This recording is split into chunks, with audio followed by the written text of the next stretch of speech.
క్రీస్తునందు ప్రియమైన వాళ్ళారా, శుభాలు. ఎలా ఉన్నారు? బాగున్నారా? నిన్నటి దినము ఎలా గడిచింది? ప్రభువుకు మహిమకరంగా జీవించారా?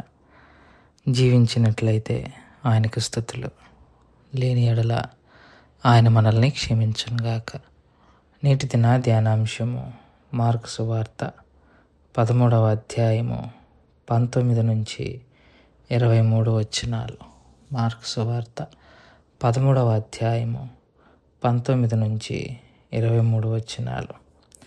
ప్రభువు అవి శ్రమ దినములు, దేవుడు సృజించిన సృష్టి ఆది నుండి ఇది వరకు అంత శ్రమ కలుగలేదు, ఇక ఎన్నడనూ కలగబోదు. ప్రభువు ఆ దినములను తక్కువ చేయని ఎడల ఏ శరీరియు తప్పించుకొనకపోవును. ఏర్పరచబడిన వారి నిమిత్తము, అనగా తాను ఏర్పరచుకున్న వారి నిమిత్తము ఆయన ఆ దినములను తక్కువ చేసెను. కాగా ఇదిగో క్రీస్తు ఇక్కడనున్నాడు, అదిగో క్రీస్తు అక్కడనున్నాడని ఎవడైనను మీతో చెప్పిన ఎడల నమ్మకుడి.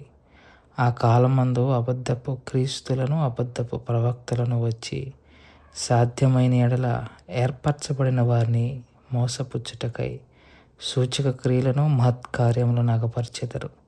మీరు జాగ్రత్తగా ఉండుడి. ఇదిగో సమస్తమును మీతో ముందుగా చెప్పి ఉన్నాను. దేవుని వాక్యాన్ని మన వినికిల్లో దీవించి ఆశీర్వదించునుగాక.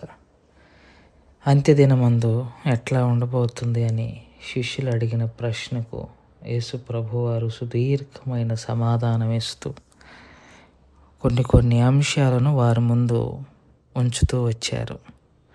ఇక చివరిగా ఆఖరి 3.5 సంవత్సరాలు, భూమి మీద 7 సంవత్సరాలు, మొదటి 3.5 సంవత్సరాలు సమాధానంగా జరుగుతుంది.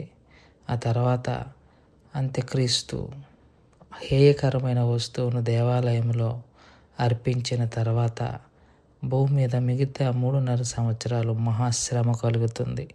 ఆ మహాశ్రమను గురించిన ప్రస్తావన ఇక్కడ యేసు ప్రభువారు సెలవిస్తున్నారు. అవి శ్రమగల దినములు.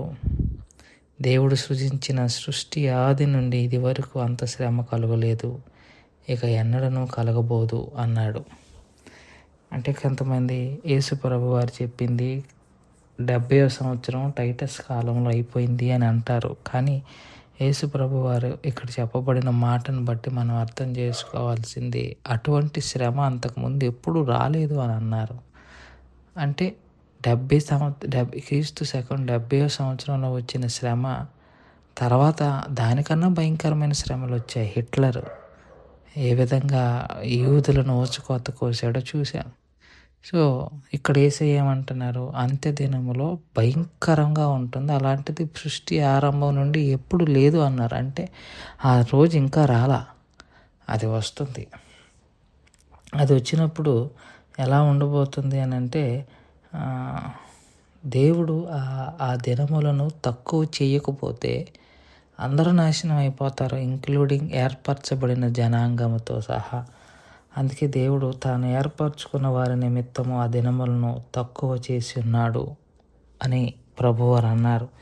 అంటే దేవుడే ఆ మహాశ్రమలను తక్కువ చేయాలి, లేకపోతే విపరీతమైన మానవ వధ జరుగుతుంది.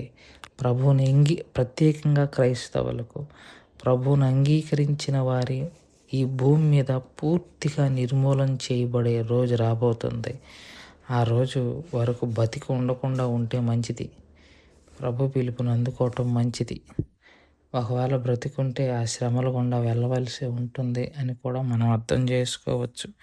అటువంటి శ్రమల దినముల్లో ప్రభువారు అంటున్నారు, ఇదిగో క్రీస్తు అక్కడున్నాడు, ఇక్కడ ఉన్నాడు అని చెప్తారు. జాగ్రత్త. అబద్ధ ప్రవక్తలు ఏర్పరచబడిన వారిని సహితం మోసపుచ్చే అద్భుతమైన కార్యములు వారు జరిగిస్తారు. వారి విషయంలో మీరు జాగ్రత్తగా ఉండండి. ఇదిగో నేను ఆల్రెడీ ముందే చెప్పాను, మీరు జాగ్రత్తగా ఉండండి అని అంటున్నాడు. ఈ మాటల ద్వారా అర్థమైన విషయం ఏంటంటే, భూమి శ్రమకు సిద్ధపడుతుంది. అది మనం నమ్మినా నమ్మకపోయినా ప్రస్తుతం జరుగుతున్న యుద్ధాలు, ప్రస్తుతం జరుగుతున్న ఇవన్నీ కూడా భూమి తనకు తాను శ్రమలకు రెడీ చేసుకుంటూ ఉంది. ఈ శ్రమల కాలంలో క్రైస్తవుడు ఎలా స్పందించాలి అన్నది దానికి ప్రభువారు ఇస్తున్న కొలమానం ఒకటే. బోధలు జాగ్రత్తగా చూడండి. మేమే క్రీస్తుమని చెప్పుకునే వారి విషయంలో జాగ్రత్తగా ఉండండి. ఇప్పుడు ఎవరు అలా చెప్పటం లేదు గానీ, తామే క్రీస్తు అన్నట్టుగా స్ బిహేవ్ చేసేవాళ్ళు చాలామంది బయలుదేరుతున్నారు. చూసుకోండి.